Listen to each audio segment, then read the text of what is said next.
everyone, the name's Eric Dorr and I want to talk in this video about NF expressiveness. Which NF type is the most emotionally expressive? Well, I believe I have the answer, and I would answer generally the ENFJ. Now, this opens the question here. The INFJs should be the second one, right? Because they have extroverted feeling, right? Wrong. No. Truth is, the key component behind an ENFJ that makes them pretty emotionally expressive is also visible in the ENFP. The ENFP, as an extrovert and as a feeling type, has a lot of similarities with the ENFJ personality type. Both of these types tend to be pretty expressive about how they feel. They tend to have a huge emotional range and a huge emotional span, in the sense that their emotions will jump from different points and from having higher lows and higher highs. I mean lower lows and higher highs. Yes, overall, being an extrovert and a feeler is an intelligence in itself. It gives you generally high interpersonal intelligence. It gives you a good ability to understand and communicate with other people and to take other people's feelings into account. It's generally true that an ENFJ and an ENFP are going to show a lot of emotion and to be clear with how they are feeling. That creates an open language, and that stimulates other people to also choose emotional responses. And that creates a system where it's easy to read other people and easy to be read as well in return. There is, however, a difference between an ENFJ and an ENFP. And that is, of course, the judging function. That is feeling judging versus feeling perceiving, or as we tend to talk about in the cognitive function terms, extroverted feeling compared to introverted feeling. And I know it's confusing that it's the J and the P that gives this cognitive function, but it's how it is. And what I tend to find when I look at the NFs is that the extroverted feeling type, and this includes the INFJ here, has one key component, and that is emotional composure. Generally, the feeling judging type has a higher emotional composure. That means if other people are shaking them off, or if there are things happening around them, the ENFJ and INFJ have the ability to keep going in a fairly straight line, as far as emotions allow you to. And this has nothing to do with emotional expressiveness, but there is something else between being a feeling judging type that puts the ENFJ in the lead. And that is that the ENFJ opens up more quickly than the ENFP. The reason ENFPs associate with introverted feeling, as in feeling perceiving, means that they are emotionally guarded. And that means that when they meet other people, ENFPs walk around with these shields up in the beginning of the encounter. And that is, they are usually hiding their crazy. ENFPs are usually trying to keep up a guarded posture when meeting new people, because usually what they find out with experience is that other people are not really that able to handle their crazy. They feel like they have to contain themselves, contain their emotions, and contain their range so that other people won't be bothered by it. And as a feeling perceiving type, that's usually it. You don't want to invest in anyone if you fear that you are going to get hurt. If you feel like if you do it, other people are going to take your emotions or use you or laugh at you or, I don't know, get to you somehow. But feeling judging types don't have this. INFJs and ENFJs have one similarity when they meet new people. INFJs and ENFJs tend to invest very quickly in relations. They tend to give a compliment very quickly. They tend to show some form of connection or desire to connect with other people as soon as they meet other people. They have this initial openness to other people that is quite high. Yes, INFJs and ENFJs tend to be very positive to other people, to new people. We tend to go in with this idea that, oh, this is probably going to be fun, or this is probably going to be a cool person. Then afterwards, of course, that belief can be shut down and we can find out that this wasn't the case. But usually feeling judging types go in with a positive start.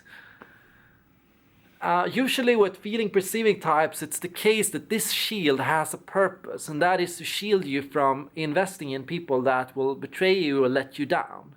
The fear of investing in someone who has malicious intentions or bad intentions is usually stronger in INFPs and ENFPs, making them a little more guarded with new relations.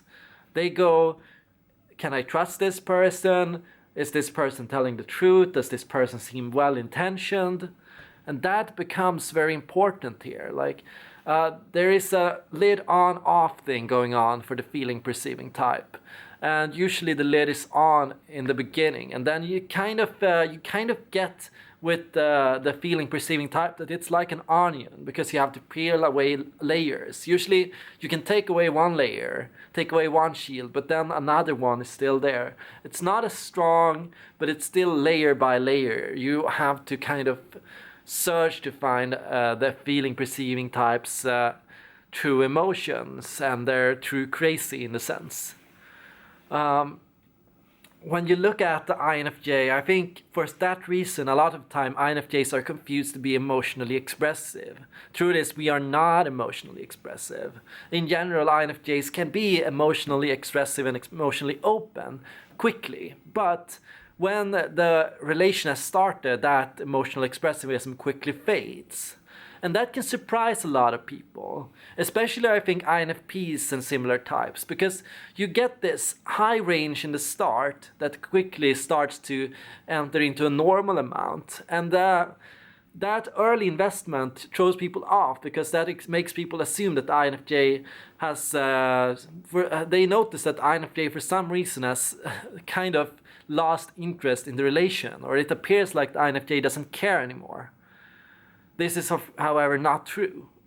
The INFJ still cares and is still involved. It's just that the INFJ's natural range of emotion is usually at this level. Usually INFJs don't go beyond this level. They don't climb. They usually stay in a small range. That's also why INFJs tend to usually either be a little bored or a little amused. But INFJs don't tend to become super excited or super bored. We don't really get to that level. We usually surf in the middle somewhere. And we prefer to be in that level. We prefer not to go beyond that or below that. And usually we don't. That's the difference. That's emotionally expressive. Being emotionally expressive, that's what it means. INFPs, just as INFJs, are people that tend to surf around this midpoint. It's wrong to say that INFPs or INFJs are depressed. I think that's just how they tend to come across, because that melancholic vibe, being called a melancholic type, just means that your emotions tend to be at this average midpoint. That average midpoint is also something that can throw people off, because a lot of the time people will look at the midpoint as depressed, and they will look at the high point as happy. When in reality, usually it's the low point that is to be depressed, or at least maybe this is a little depressed for an INFJ or an INFP. But usually this is just average. An INFJ or an INFP is just average in mood. Our mood rarely goes beyond that, at least on the surface. There is, of course, the possibility that INFJs and INFPs feel emotions more intensely, meaning that an INFJ or an INFP has a bigger depth when it comes to when you go into the emotion and actually start picking it apart. It's the case that I think INFJs and INFPs need more time to process and know what they are feeling. What I tend to find is that ENFJs tend to know somehow instantly how they are feeling about something. ENFPs, they know exactly what they feel. They don't have to look for it. They don't have to dig for it.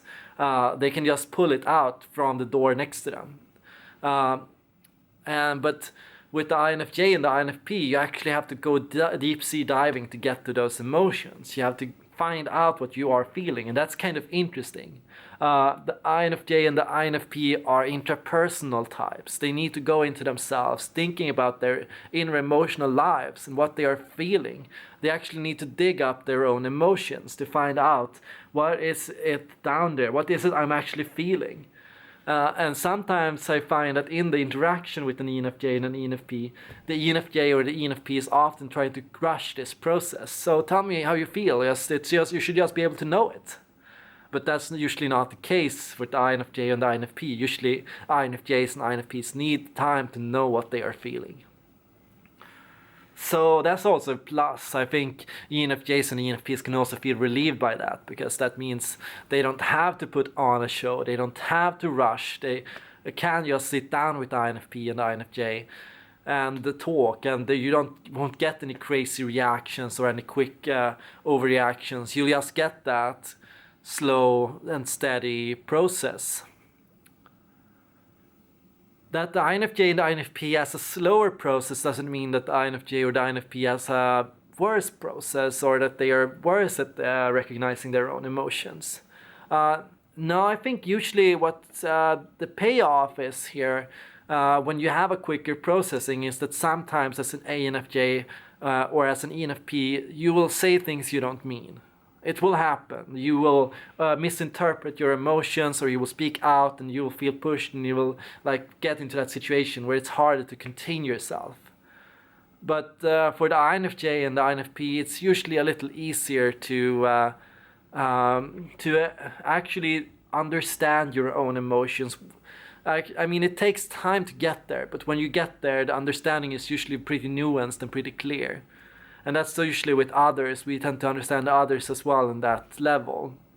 I would define it as having either high interpersonal intelligence, like high understanding of other people, or having a high intrapersonal understanding, which is a high understanding of emotion and of more complex and subtle symbols in human language. It's not that you either know yourself well or you know other people well. I think the better divider for interpersonal and interpersonal intelligence is that interpersonal intelligence is more focused on the surface. What role do I have? What is my initial reaction to something? Where for interpersonal intelligence, it's more about recognizing your emotional depth and what's deeper down, what your core drive, your core intention, your true emotion. If you go down to the most nuanced emotion of emotions, what is it that is behind all the secondary emotions and all the tertiary emotions that people have? What is it at the depth that is driving all of us? I think that's what an INFJ and an INFP is looking for, that true core essence behind a person. Where the ENFP and the ENFJ is usually better at going for that quick and that first level, that tertiary emotion. What is it the person told you? What did they actually say?